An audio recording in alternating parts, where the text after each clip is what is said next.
මෙන්න මේ පරීක්ෂාවේ තමයි අද පොළොවේ ඉන්න බෞතරය වැටෙන්නේ. පොළොවේ දේවල් ලබා ගන්න ඒගොල්ලෝ යේසුස් වහන්සේව ප්‍රතික්ෂේප කරනවා. ඒ වගේ ජීවිතයක් අපි ගත කරන්න ඕනේ නෑ. හැබැයි මේ රාස මම ඔයගොල්ලන්ට කියලා දුන්නා. යක්ෂයා දේව වචනෙන් නෙමෙයි ආවේ දේව වචනෙන් භාගයක් එක්ක ආවේ කියලා. දැන් මේ භාගය කියද්දි මම ඔයගොල්ලන්ට වැදගත් කාරණාවක් එළිදරව් කරන්න යනවා. ඒතර හොඳට තේරුම් ගන්න දේව වචනයට අදාළ නැති දෙයක්, දේව වචනයට එකඟ නැති දෙයක් අපි කතා කරනවා නම් ඒක අනිවාර්යෙන් එන්නේ යක්ෂයාගෙන් කියන එක අමතක කරන්න එපා. එතකොට යේසුස් වහන්සේ දැනගත්ත මේ බොරුවේ පියා බොරුවක් එක්ක තමයි තමන් ගාවට ආවේ කියලා. බොරු කාරණාව තමයි අද යක්ෂයා තමයි දෙවියන්ට විරුද්ධව එයාගේ নমස්කාරය අපෙන් ආන්නේ. අද අපි දකිනවා විවිධ දේවදාසියෝ, විවිධ ගුරුවරු, විවිධ නායකයෝ තමන්ට වැටිලා নমස්කාර කරන්න කියලා නැත්තම් වැටෙන নমස්කාර මිනිසුන්ට අනුමැතිය දෙනවා. එතකොට ඕගොල්ලෝ හොඳට තේරුම් ගන්න ඕනේ අපෙන් කවුරු හරි මොන දෙයක් බයිබලෙන් ඇහුවත් අපි උත්තර දෙන්න ඕනේ දේව වචනේ. එහෙම නැත්තම් අපේ සිතුවිල්ලෙන් අපේ මනසෙන් අද බලන්න ගොඩක් කිතුණුවන්ගෙන් ප්‍රශ්න ආදී ඒගොල්ලෝ කියනවා මේක මගේ අදහස. නැත්තම් මේක මගේ උත්තරේ. මම මේම හිතනවා. මොන තරම් බරපතල වැරද්දද කියලා හිතලා බලන්න. ස්වාමිනී මේ අවස්ථාවේදී ඔබ වහන්සේගේ වචනේ තියෙන ගැඹුරු දේවල් අපි එළිදරව් කරන්න යනවා ස්වාමිනී. මේක අපේ මුඛයෙන් නෙමෙයි වහන්සේගේ ආත්මයන් වහන්සේ කරුණ කොටගෙන එන්න ඔබ වහන්සේ අපේ මුඛේ ආලේප කරන්න ස්වාමිනී. එන සියලු දෙනාටම මේ පණිවිඩය ආශිර්වාදයක් වෙන්න ඔබ වහන්සේ ඒගොල්ලොන්ව ශක්තිමත් කරන්න. මේ සියලු දේම ඔබ වහන්සේගේ නාමයෙන් අපි ඉල්ලා සිටිනවා පියාණනි. ආමේන්. දැන් අපි දකිනවා යේසුස් වහන්සේ පළවෙනි පරීක්ෂාවට දේව වචනේ දුන්න හැටියම ඔන්න පතක් තියාගන්න. යක්ෂයා පෙන්නනවා මමත් එනවා දේව වචනයෙන් කියලා. හැබැයි මේ රාස මම ඔයගොල්ලන්ට කියලා දුන්නා. යක්ෂයා දේව වචනෙන් නෙමෙයි ආවේ දේව වචනෙන් භාගයක් එක්ක ආවේ කියලා. දැන් මේ භාගය කියද්දි මම ඔයගොල්ලන්ට වැදගත් කාරණාවක් එළිදරව් කරන්න යනවා. ඒ වීඩියෝ එක බැලුවේ නැත්නම් ඔයගොල්ලන්ට මේක තේරුම් ගන්න බෑ. ඒ වුණත් මම සුවර්ප කාරණාවක් ඔයගොල්ලන්ට එළිදරව් කරන්නම්. මතෙයු 4 වෙනි පරිච්ඡේදයේ දැන් යේසුස් වහන්සේ දිවිති කතාව 8:3 අරන් පාවිච්චි කළා. හාස්කමට වඩා මගේ වචනේ උතුම් කියලා පෙන්නලා වචනේ අරන් පාවිච්චි කරපු ඇටියම යක්ෂයා කිය ගීතාවලිය 91:11-12 අරන් එයත් එනවා යේසුස් වහන්සේ ගාවට. හැබැයි යා කරපු කපටිකම මම ඔයගොල්ලන්ට ගිය වීඩියෝ එකේ එළිදරව් කරා. ඒ වචනේ පටංගන කෑල්ලක් අතාරලා තමයි මේ වචනේ එයා භාවිතා කරන්නේ. ඒතකොට මේ වචනේ අර්ථය ඉවරයි. හොඳට තේරුම් ගන්න. ඒතකොට යක්ෂයා දේව වචනෙන් එනවා වගේ කරේ දේව වචනෙන් ආවේ නෑ. දේව වචනෙන් වැදගත් කෑල්ල අයින් කරලා බොරුවක් එක්ක ආවේ.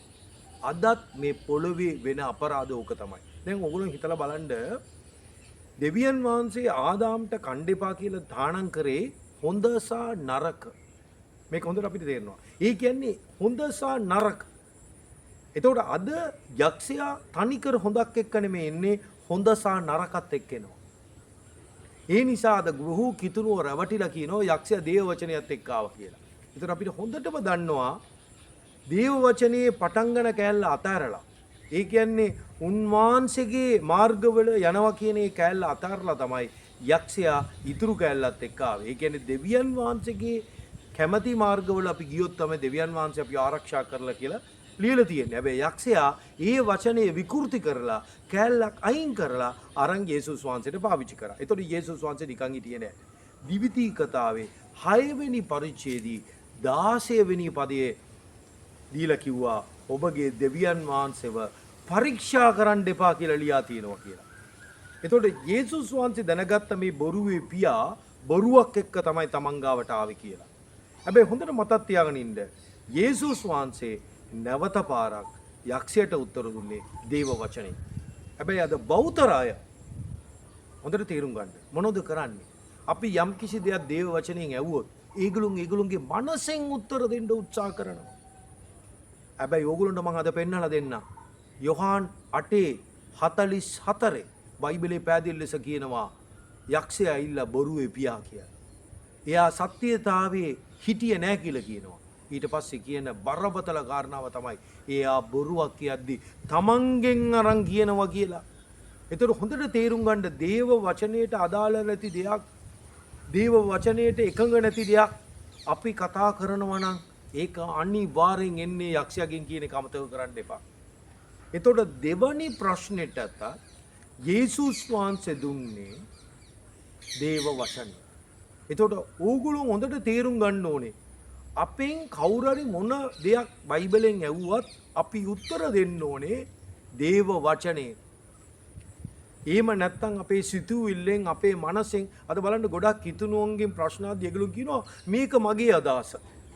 නැත්නම් මේක මගේ උත්තරේ. මම මේම හිතනවා. මොන තරම් බරපතල වැරද්දද කියලා හිතලා බලන්න. ඒගොල්ලෝ ඇත්තටම කියන්න ඕනේ කාරණාව තමයි මම දන්නේ නැහැ. එච්චරයි.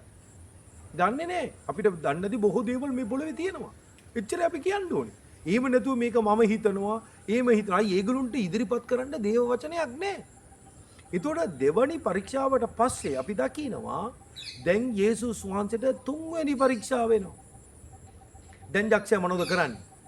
යක්ෂයා පොළවේ තියෙන සියලු දේම පෙන්නලා කියනවා. ඔබ මට নমස්කාර කරොත් මේ සියලු දේම ඔබට ලබා දෙනවා. මෙන්න මේ පරීක්ෂාවේ තමයි අද පොළවේ ඉන්න බෞද්ධ අය වැටෙන්නේ. පොළවේ දේවල් ලබා ගන්න ඒගොල්ලෝ යේසුස් වහන්සේව ප්‍රතික්ෂේප කරනවා. ඒ වගේ ජීවිතයක් අපි ගත කරන්න ඕනේ නෑ. එතකොට යේසුස් වහන්සේ ඒකට දිවිතී කතාවේ 6 වෙනි පරිච්ඡේදයේ 13 වෙනි පදයේ කියනවා ඔබගේ ස්වාමින් වහන්සේට විතරක් নমස්කාර කරන්න කියලා. ඒ පදේ අරන් දීලා යේසුස් වහන්සේ යක්ෂයාට තුන්වෙනි පාරක් කියනවා මේ දේවල් නිසා මම කවදාවත් ඔබව নমස්කාර කරන්න සූදානම් නැහැ කියලා. ඊළඟ කාරණාව ඔයගොල්ලෝ දැනගන්න ඕනේ. මෙතන තියෙන හිතා ගැඹුරු කාරණාව තමයි අද යක්ෂයා තමයි දෙවියන්ට විරුද්ධව එයාගේ নমස්කාරය අපෙන් ආන්නේ. අද අපි දකිනවා විවිධ දේවදාසියෝ, විවිධ ගුරුවරු, විවිධ නායකයෝ තමන්ට වැටිලා নমස්කාර කරන්න කියලා නැත්තම් වැටෙන নমස්කාර මිනිසුන්ට අනුමැතිය දෙනවා. හැබැයි අපේ ක්‍රියාදාවෙනි පරිච්ඡේදයේ 25යි 26 කියවද්දී පේත්‍රස් කොර්නෙලියස්ගේ ගෙදර ඇතුල් වෙද්දී එයා බිම වැටිලා එයාව নমස්කාර කරන්න යද්දී කෙලින්ම කොර්නෙලියස් නැකිట్లా කියනවා මමත් මිනිස්සෙක් තමයි කියලා. ඒතර මේ බයිබලේ මොනතරම් උතුම්ද කියලා බලන්න.